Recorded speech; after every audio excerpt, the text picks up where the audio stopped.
欢迎来到王一博粉丝频道，请订阅频道，所以大家不要错过当天最热门的新闻。我们今天的时事通讯包括以下内容：梁朝伟和王一博的无名具备逆袭神作的气质。看到程二的无名，我的心情很矛盾。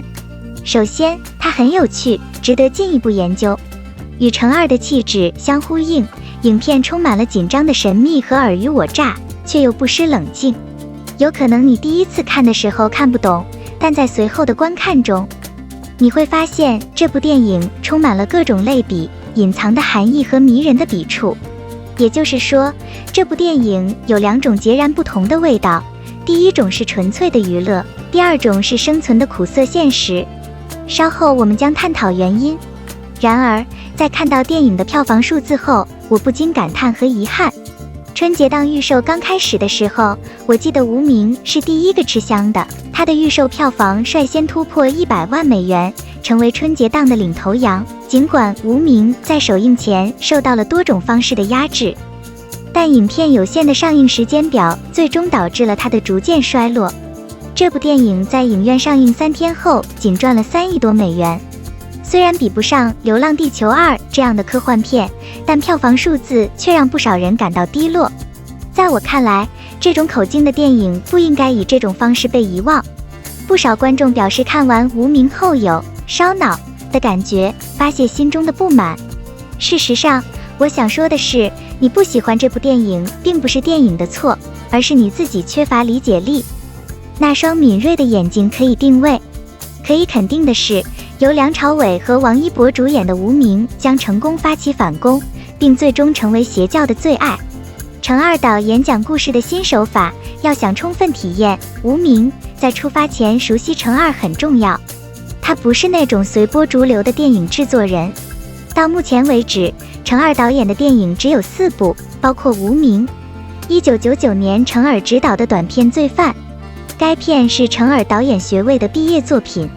豆瓣给徐峥和黄奕主演的这张照片打了7.5分。程二构思、编剧、导演和剪辑了这部电影。确实只有一个人完成了这部电影，但在当时，他被广泛认为是北京电影学院有史以来最好的毕业论文。观看它对所有人来说都是一种教育体验。举例说明分析。2007年由徐峥、高圆圆、陶虹主演的电影《第三个人》就是第2部。尽管受到了不同的欢迎，但这部电影现在已被证明是有史以来最受欢迎的电影。2012年的电影《边境风云》在豆瓣获得7.8的评分。程二的电影在评论界和商业上都取得了成功。最后是章子怡和葛优主演的《罗曼蒂克消亡史》，这是一部非常普通的惊悚谍战片，豆瓣评分7.7。尽管它的票房收入超过1亿美元，并获得了无数奖项的提名，但它在首次上映时就遭到了广泛的批评。令人惊讶的是，在首次上映后的几年里，无数影迷重新观看了《罗曼蒂克消亡史》，并理解了它的含义。许多在线观众喜欢该视频，甚至对此表示抱怨，认为它应该得到更好的评价和更多的观众。时隔6-7年，程二导演又以《无名》再创佳作。程二开创性电影风格的所有标志，或许都可以在这找到。惊人的摄影、强烈的凝视和有力的演讲，使这一幕令人难忘。不是每个人都能像这样欣赏艺术，但如果你花时间细细品味每一口，你会发现这就像啜饮上等佳酿，并认真思考它。要知道，《无名》是博纳影业中华胜利3部曲的终章。是什么让你选择程耳来做这个重要的项目？实际上一点也不难。由于他的理解被广泛接受，他的成果是前沿的。奇怪的人物、奇怪的情节曲折，还有更奇怪的细节。无名的情节并不是特别复杂。上海被描绘成一个未受战争影响的岛屿，生活条件艰苦危险。工人。抗战期间，我党地下工作者为保家卫国，献出生命，传递情报，奋战到底。有了这些背景信息，我们可以看出好人和坏人是这部电影的一个决定性特征。周围的人根本分不清谁是朋友，谁是对手，因为每个人都躲在面具后面。影片中有很多主角但每个人都有不同的一面。梁朝伟先生的性格是衣冠楚楚，风度翩翩。他表面上是秘密机构的负责人，但实际上是反对派成员。梁朝伟的表演与人们对专业演员的期望不相上下，但他的眼神和动作比表面上看到的要多得多。王一博饰演的叶迷可以说是影片中最神秘的角色。一开始大家都以为他是坏人，和何先生有过多次交锋，直到最后他才知道叶迷也是地下党。何老爷子和叶迷的口角让不少人摸不着头脑。乍一看，这两个人似乎不和，但实际上他们只是彼此的家人。你不能说他们愚弄了你。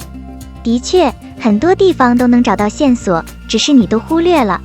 而黄磊饰演的张老师也不是一个特别讨人喜欢的角色，他一直是地下党的一员，直到他因为在那里太胆小和不开心而决定爆发。戏份不多，黄磊却把这个小角色演活了。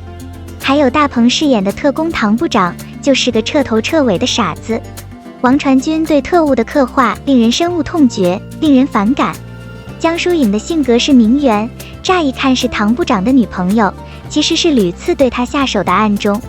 张静怡也饰演方女士，表面上是风流女子，实则为特工，但不属于任何派系。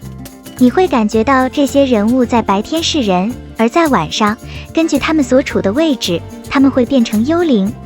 你很容易被他们的外表所迷惑，而这也是无名最大的看点，让你不到片尾永远猜不到真相。未知的史诗永远不会被遗忘。电影刚开始的时候，我不知道 No Name 是什么意思。看完电影后，我发现了这个名字的潜在含义。这是一种敬意，是对那些无名战士的致敬。在那个时代，地下工人在战斗中发挥了重要作用，但这些人中有许多人无法在阳光下生活，有的甚至连名字都没有。但为了一一发出关键情报，他们不惧生死，深入虎穴，哪怕丢了性命，他们也毫不犹豫。